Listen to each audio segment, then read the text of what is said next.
Hi guys, as you may have noticed there haven't been many videos regarding Project Beast recently, but all that's about to change now that I've ordered some new parts and some cool modding things.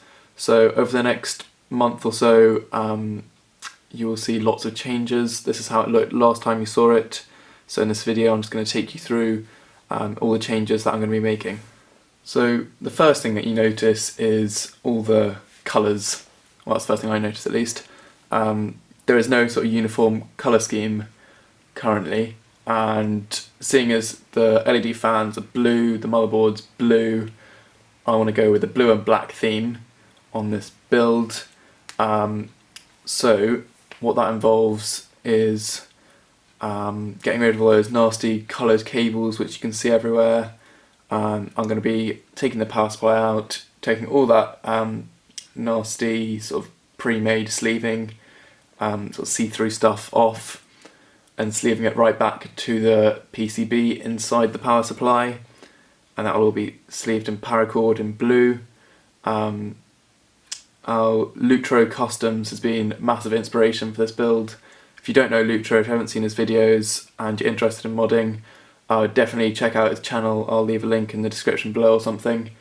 But yeah, I've learned all my cable sleeving and all that good stuff off him, and yeah, just really great guy, so check him out.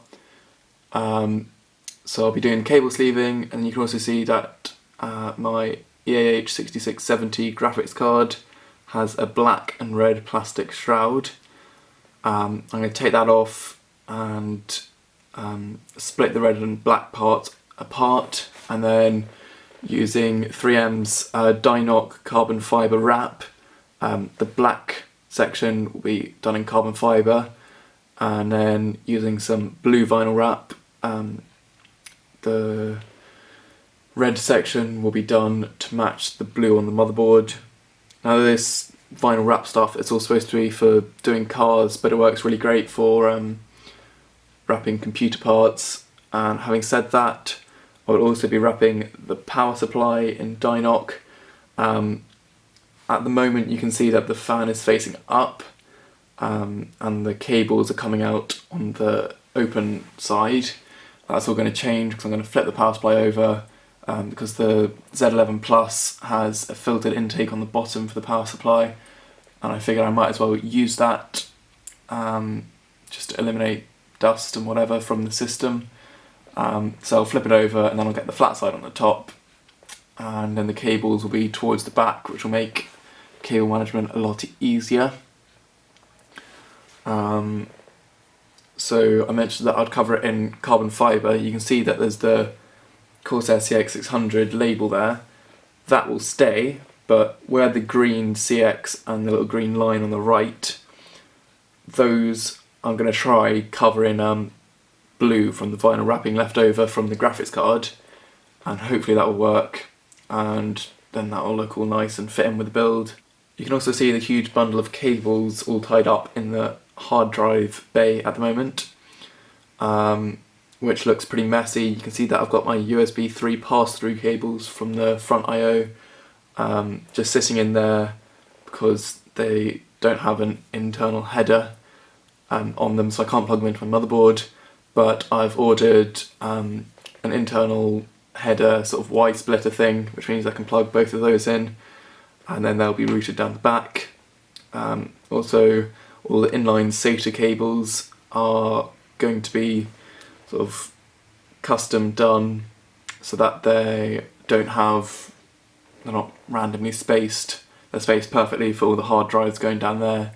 Talking about hard drives, I've ordered a Seagate 3TB 7200 RPM hard drive, which will go somewhere in there to utilise the good airflow on the Z11, which has a big 120mm fan on the front, sucking air in over the hard drives, and then two 80mm on either side, sucking the air out. So hopefully that should keep that nice and cool, and then that'll just be for storing media on. What else? You can see my DVD drive up the top there. That's going to go because it's ugly. It's white, well, grey. So I'm going to take that out and I'm going to put that back in on the front so you get a nice clean look on the front, and I'll just get a external DVD reader if I need one, but I will be getting the NZXT Sentry mesh fan controller, I think it's called. I'll leave a link to that in the description below as well. That will go in the front, and with the new Bitfenix Spectre Pros, which will be going all around the system, that should hopefully make the rig nice and silent.